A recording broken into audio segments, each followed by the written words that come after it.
Hello everyone, welcome to the United Stand. This is your latest Manchester United news, transfer news, and it's the reaction to Ole Gunnar Solskjaer's press conference for this huge game against Leicester City. We've just been listening to Ole Gunnar Solskjaer there. Some really big key points to take away from it, even though I would say some of the questions were a little bit odd in the way that they were put to the manager. But I think the first thing we need to talk about, and he did talk about transfers as well, but the first thing we need to talk about is that Ole Gunnar Solskjaer, the big takeaway for me, is that we're going to dominate the game. We want to win this game, and that's what we need to do. He also said that when they looked at this Leicester game a few weeks ago, they expected that they would have to go and win this game, and they would have to go and play well in this game. And the fact is that that is not going to change. That is what they want to do in this game. So look, I didn't do the press conference. Imagine that.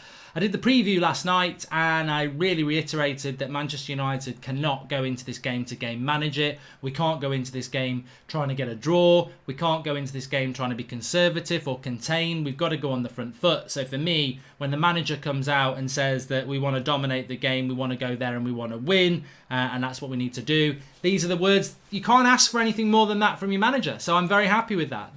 Now, obviously, that doesn't, words are cheap. You've got to go and deliver on the pitch. But if he then goes and plays a back five on Sunday, I'll remember these words. If he goes and plays conservative on Sunday and we blow it, we'll remember these words. We want to go and win. And I think that's the best way to approach this game. And I'm not surprised that Ole's going to do that, because I think it's the most logical way to approach Leicester. They are a weakened team. They've not taken many points since lockdown or before it. And I think we're a better team than them. And if we want to get third place, and I think, it's not, if we draw, we'll probably come fourth. So let's go get third. Let's go do it. And I'm very, very, very happy that Ole Gunnar Solskjaer's come out with those words, because he didn't need to. He could have said, you know what, there's lots of things that can happen in the game. We'll have a game plan for Leicester. But no, we want to go and dominate. We want to go and win the game. So that, to me, puts the onus on United to go out and do exactly that. Love the show, says Dave Shine, and big up from Dublin. Shout out to Dublin. Also, he was asked, there's a lot of things he was asked, but he was also asked a good question about what Gary Neville said this week about needing 3 or 4 signings to be a title-winning side at Manchester United. And he was asked that quite directly, which, I think many of us would like to see Ole answer. I love the answer to this. He said, there's no point discussing that now. All that matters is Sunday. And I'm in that mindset as well. Look, we've got the Premier League show with me and Fletch later, so I'm not going to give too much away about what we said there. We were talking about the general Premier League as well. And what a massive day it is on Sunday. I've tweeted earlier that if we blow this on Sunday, I think we're going to cancel Monday, Tuesday, Wednesday, Thursday. I don't know what I'll do on Monday if we mess this up. I just don't know. The Europa League's not for another month, is it? So you're going to get bantered awfully on Monday if we blow this. It's not worth thinking about. But then the pressure, it's only Friday morning. We've still got Saturday morning, Sunday. I'm nervous about this game, I really am. But I'm not thinking about Jadon Sancho. I'm not thinking about Jack Grealish or Van der Beek or Upamecano or anybody else who's been linked to, because they're irrelevant at this point. We cannot afford these players if we don't get Champions League football. And look, I like the way Ole Gunnar Solskjaer answered that, again, because, being asked, well, Gary Neville says you need 3 or 4 players to win the title. Ole could come out and say, well, I respect Gary, but I trust these players. I think they're good enough for us to win the title. Well, he could say lots of different things. I think to say, I'm not going to think about that, it's irrelevant, I'm only focused on Sunday, it doesn't say anything, does it? And also, he can't say anything about transfers because he's got to get these players confidence. And that's what Sunday will always also be about as well. There was a lot of questions about, like, are you satisfied with the season? What's been the big thing? Is third your ceiling from this season? Could you have done any better? And a lot of these real career on Sunday. That's what, I don't think enough people have said that. This is the biggest game of Ole Gunnar Solskjaer's managerial career on Sunday. Let's not dampen it down. Let it burn. It's a big, big, big, big deal. And people should not be talking about, was third acceptable at the start of the season, when you've got a game away from home against the team that can put you down to 5th. Ole is absolutely right when he says, well, look, I don't want to talk about that. That's irrelevant at the moment. Where we finish, we'll talk about afterwards. So there seem to be quite a few questions about that, which I thought were a waste of a question, but also odd. We are third at the moment, but we are not finished. 37 games is not the end of the race. The end of the race is 38 games. Leicester, if it wasn't, Leicester could moan and say, well, we've been in the top 4 since August. We should get top 4. You get top 4 for where you are after 38 games. And Ole Gunnar Solskjaer seems to be getting a few questions about that. We're tied for second with the least amount of games lost with 13. I believe only behind Liverpool. So David De Gea deserves some credit along with our back line, says Matt Morton. Yeah, but how many games would we have not have lost if it wasn't for those? I liked this as well. He said that, it's been a journey for this team. We've come a long way.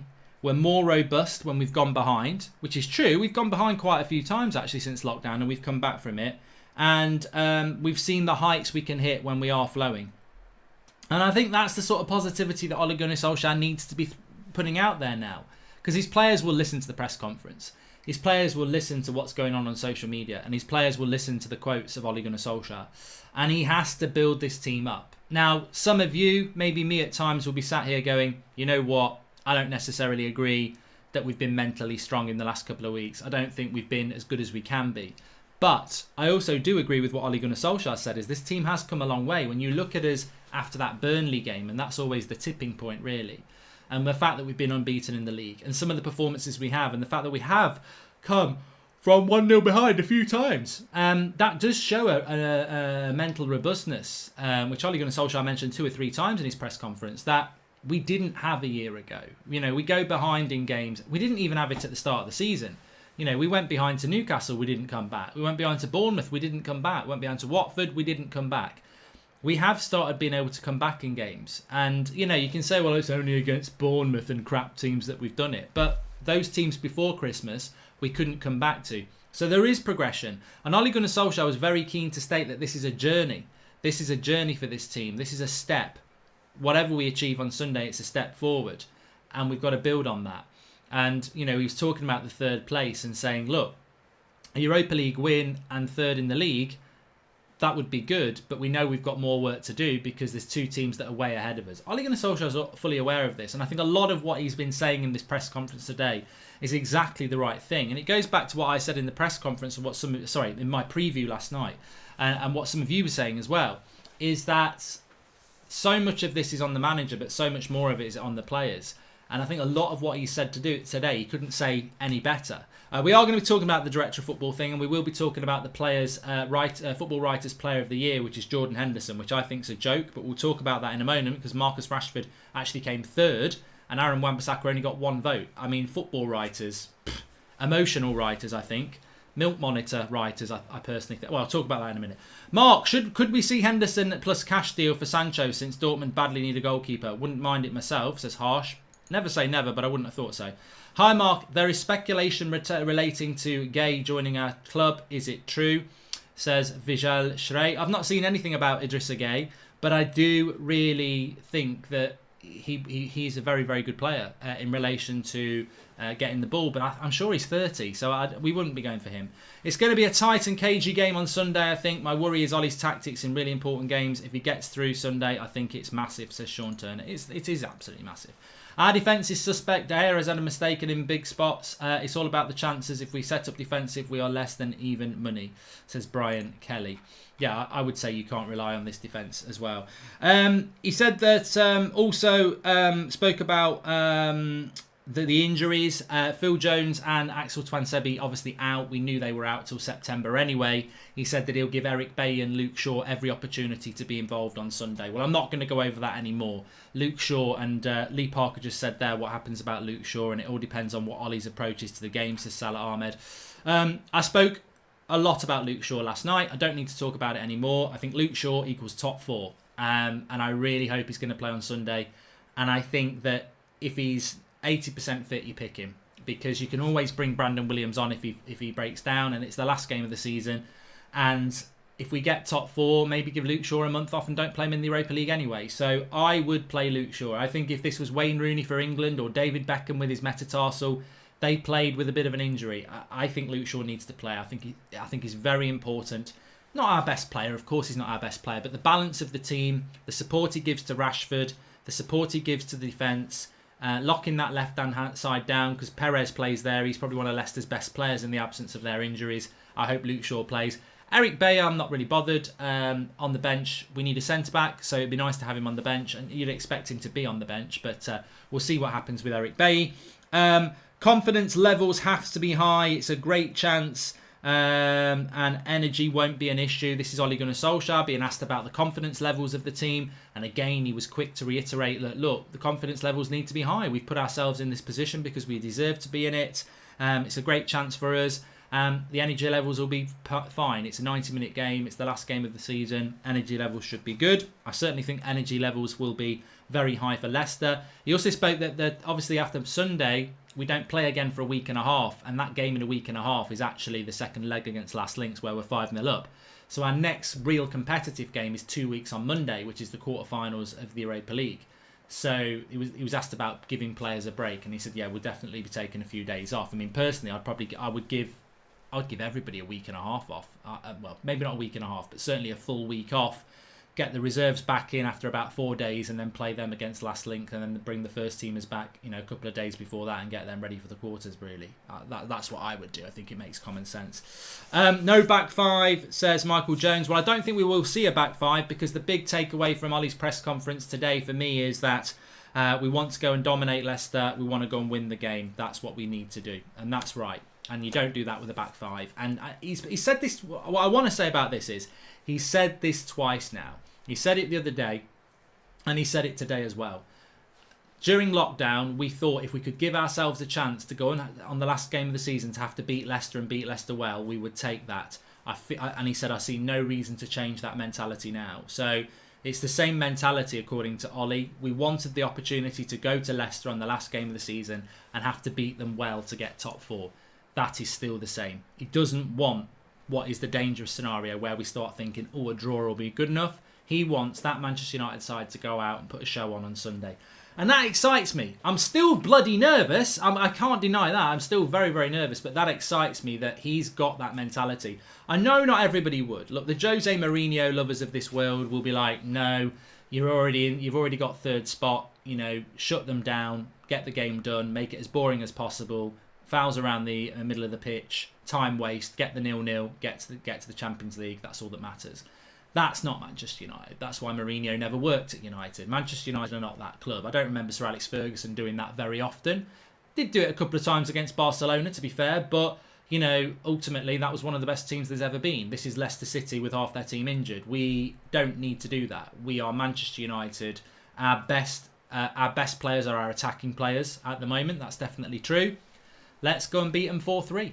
Let's beat them 5-0. I don't really care what we do or how we do it. Let's go and beat them. That's the mentality. And I would be there to say to Paul Pogba and Bruno Fernandes and Mason Greenwood and Marcus Rashford and Anthony Martial, I would say to them, I'd get them in a room, all five. I'd say, look, you five are going to go out on Sunday afternoon with the world watching because they're going to be watching this game. This is the biggest game on Sunday. Everybody's kicking off. People will be interested in the relegation battle. People will be slightly interested in whether Spurs or Wolves get, the sixth. People will be interested to see if Wolves beat Chelsea or Chelsea. But the big game everyone's watching is Manchester United-Leicester because Manchester United are the biggest club in England. And if Leicester beat us, we miss out. The world is watching on Sunday. Go out there and show what this club's all about. Go out and show that you deserve to get third place. Go out and show that this team next season's back in the Champions League and it's going places. That's what I would be saying to my front five. They're the players that matter. Bruno, Pogba, Greenwood, Martial, Rashford. You're the players that are going to do it. We need your goals. I want 3. I want 4. I want the foot on the neck. I don't want you to release it until the final whistle. You go for the throat. You go to starve the oxygen of Leicester and you put them out of their misery. That's what you do. That's all you can do. What kind of formation do you think we should use on Sunday? Our players look tired, then I think we should go 4-4-2 and Martial and Bruno in front, says Stian United. I don't want to hear a word about tiredness. I don't want to hear that. I used to play football. A lot of you used to play football. I used to play 4 or 5 times a week sometimes. And I'd still be playing after school or at lunchtime. I never stopped playing football. I can't be doing with this tiredness crap. They're footballers. They should love playing football. They should love putting the shirt on. They should want to run through brick walls. People like Mason Greenwood will definitely do that. Marcus Rashford as well. I think they all will. I don't think tiredness should even be a word. I think remove tiredness from the dictionary for the next 3 days. I don't want tiredness in the United players' mentality. It's the last game of the season to get you in the Champions League next year. It's 90 minutes. I'm not asking them to run 90 marathons. It's 90 minutes. I don't care if you've got to play it through emotion, adrenaline, whatever. There's something in that tank. You better well bloody use it. Put your foot down and use it. None of this bloody I'm tired crap. Don't want to hear it. It's not an excuse. Do you think on Sunday night, if we blow it, you're going to sit there as a United fan and go, well, you know, they were tired. You've got to take it on the chin, Mark. They were tired. No, you're not going to. So don't use tired now. 90 minutes for professional footballers wearing the shirt we would all love to wear. You can be heroes. Bloody go and do it. I feel like running 90 marathons now off the excitement and adrenaline I'm getting, and I'm just going to be sat watching it with you lot. If those players aren't feeling 10 times what we're feeling, and I tell you what, you know, they've got to go out and deliver. We've only lost 8 games, not 13, tied for second in losses. Harry needs to step up or give armband to Bruno. Defence needs to believe in themselves, says Matt Morton. There was a question as well about the fans. I mean, whether it's a good question or not, I thought it was, because it was basically saying, have the players spoken to you, Ollie, about missing the fans, and, you know, has it had a big impact, etc., etc. Well, there are no fans in the ground. Ollie answered it well and said that, you know, of course you miss the fans. You know, Stretford End has sucked in many a goal over the time.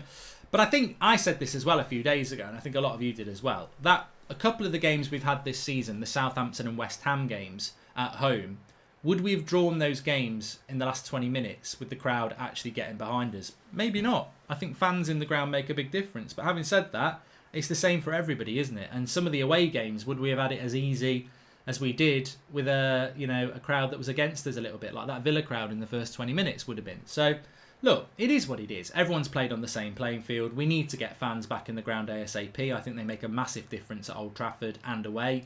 But it is what it is. And we've, you know, who's to say that Leicester, if they'd had fans, would have dropped as many points as they have? So, swings and roundabouts, we've all played in the same scenario.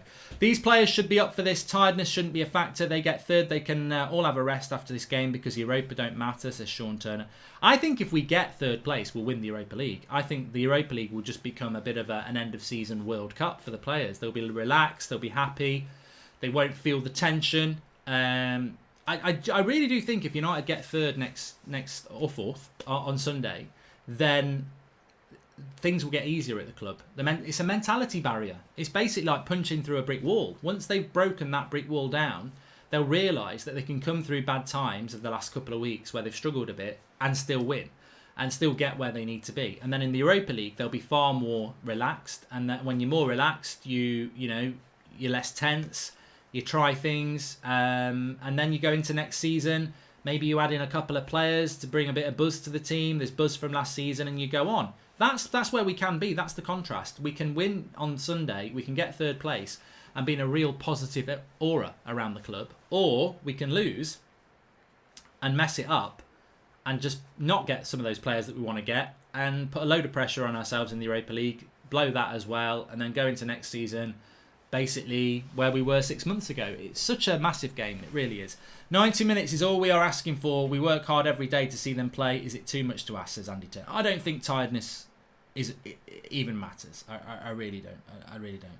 Dilashan says, I still think we need to win Europa League so that we get an easier Champions League draw. So, well, yeah, look, I think the Europa League is somewhat irrelevant at the moment. It's all about Sunday. Jadon Sancho's irrelevant. Director of Football's irrelevant. Grealish is irrelevant. Who we're going to sell is irrelevant. Europa League football is irrelevant. Where we're going to finish next season, it's irrelevant because Sunday, after Sunday, whatever the result, I will say on Monday on the United stand, that result is huge for the rest of our season, the next 2 years. This result on Sunday defines our next 2 or 3 years. It really does. It really, really does. I think many a time we've said this season, this game's the biggest game of the season. This game's so symbolic. Well, this game, you know, I don't even feel the need to say it. I think when you say this is the biggest game of the season, you know, maybe you are hyping it up a little bit. This actually is the biggest game of many a season. I think this is the biggest game we've had since the Ajax Europa League final with Mourinho. In fact, it is, isn't it? So it's our biggest game in a few years. It's huge. It's absolutely huge. And I don't want to keep saying it because I'm nervous about it. I'm nervous about it. You know why I'm nervous about it? It feels like a feels like, it feels like a big Champions League night for United that I saw, 20 years ago. It feels like one of those big England games in the World Cup or the Euros many years ago. Well, no, World Cup was a couple of years ago, wasn't it? So I feel that. It doesn't feel like a league game. It feels way bigger than that. And because I feel that, I can't predict this game. I don't even know what I predicted in my preview last night. Can somebody tell me what my score prediction was? Because I can't remember if I even given one. Because I don't even feel like I can. And I'm sure many of you feel the same. I don't think I can predict this game because I know football too well. And I know that, what if Matic puts a bad tackle in the first minute and gets sent off? What if the referee, what if the ball hits somebody's hand, and they get a penalty? What if we hit the post 5 times? What if we were offside by a toenail? There's so many things that that can go wrong or right in a football match, which is why I think you can't put your faith in trying to control a game. You control a game by trying to win a game. My score prediction, I can't even remember what I said my score prediction was, but I'm going to go with 3-1 United. Yeah. I'm a madman. I'm going 3-1 with Manchester United. A few other topical things I wanted to talk about. Alexis Sanchez, Di Marzio apparently saying that that Inter Milan want to get him on loan next season, but they're also working on the foundations of a financial deal to sign him on a permanent deal. Well, I've already tweeted out, I'm free tomorrow. I need to fill some time tomorrow. I'm going to be very nervous tomorrow. The match isn't until Sunday. So if they want me to come and dig those foundations, do a bit of heavy lifting for them, I have got a bad back, but I will help with digging those foundations. And I think about 2 million Man United fans will help with that as well. So look, if we can sell Alexis Sanchez, great. But to be honest with you, slightly irrelevant. Sunday's more important. Also, a bit of, I think it was Marcus Rashford's sports media agency or something like that. They basically, I don't know where I saw the quote on the Manchester Evening News, but I don't know where it came from. I think it's Marcus Rashford's agency or something like that. So it's not from Marcus Rashford. Basically responding to the criticism that he's received, saying that he's had a career-threatening injury and he's getting back to fitness. Which I don't know the full story about that. I agree with it. I mean, he has had a very, very unique injury, and I think he has had unfair criticism. I've been saying this since lockdown. Martial, Greenwood, Pogba, Bruno at times have been amazing, and I think Rashford's always been quite good. But I think the gap between amazing and quite good means that people go, oh, Rashford's not up to it. Because we know Rashford can be amazing as well. But he is coming back from fitness, and it has been quite gradual, and I think he's been getting better and better. He didn't play well the other night. And look, I highlighted Rashford because I felt that the focus on Pogba was very, very unfair. But it's interesting that, his agency come out and defend Rashford when he never really gets criticised. And yet Pogba and Martial have had this for years. I think the criticism of Rashford is unfair. I think he is coming back from a bad injury, and fitness is clearly not where it needs to be with Rashford, but it will get better and better, and he's a fantastic talent. But I think distribution of the criticism is a good thing. Pogba and Martial and people like Luke Shaw and David De Gea, they get this all the time, every bloody game. So, we know Rashford's a fan favourite, but the distribution of criticism means that you're part of the team. So I agree with that, but I also do agree that, criticising any player at this moment in time isn't where we need to be. And there is no doubt that Marcus Rashford, like Paul Pogba, like Luke Shaw, are fundamental parts of this team. If Rashford wasn't playing on Sunday, I'd be worried. Like, you're going to play Dan James, Tahith Chong, Jesse Lingard. Yeah, that sharpens the mind as to how important Marcus Rashford is. They're all very important on Sunday, but Rashford's a very important part of this team. Answers on tap tomorrow. Need an 8 out of 10 of Pogba, Matic or Bruno. Pogba could go out and shut up the hate. Let's go. I'm terrified though, says Brian Kelly. Remember, it's Sunday, the kickoff. And Brendan Bean says, Mark, can you please give a big happy birthday to my 13-year-old son, Paul from Maynooth, County Kildare Island. Watches you every day and can't wait for Sunday. Come on, the Red Devils. Well, I'm sure you're going to get loads of people in the live comments as well saying happy birthday to Paul from Maynooth. I know it well. Used to live in Ireland, Maynooth. If I'm correct, is Maynooth like up past Drogheda? Is it that way? I'm pretty sure it was on the train line that I used to get to Malahide. But anyway, happy birthday. Hope you have a good day. Let's have a quick chat about the Football Writers Award. They've given it to Jordan Henderson. I can't remember who was second. I presume it was De Bruyne. Marcus Rashford in third. I don't know what the criteria is for the Football Writers Award, right? But they're wrong. They're wrong. These players, well, they're not wrong. It's their opinion, of course. But I have a strong opinion on this. If Marcus Rashford's third and Jordan Henderson is first for Player of the Year from the Football Writers, this is why I think a lot of the British press are not very good.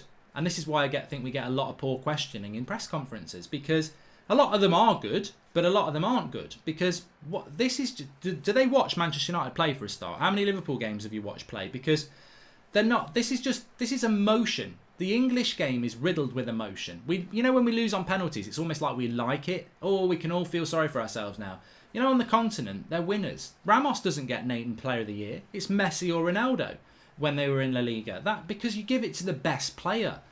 We have this issue in this country where we start looking for heroes. Oh, look at what everyone thought he was crap, and now he's the captain of the Premier League winning side. Trent Alexander-Arnold, Mane and Van Dijk are better players than Henderson and have had a better impact on why they've won the league. One of those should be the Player of the Year.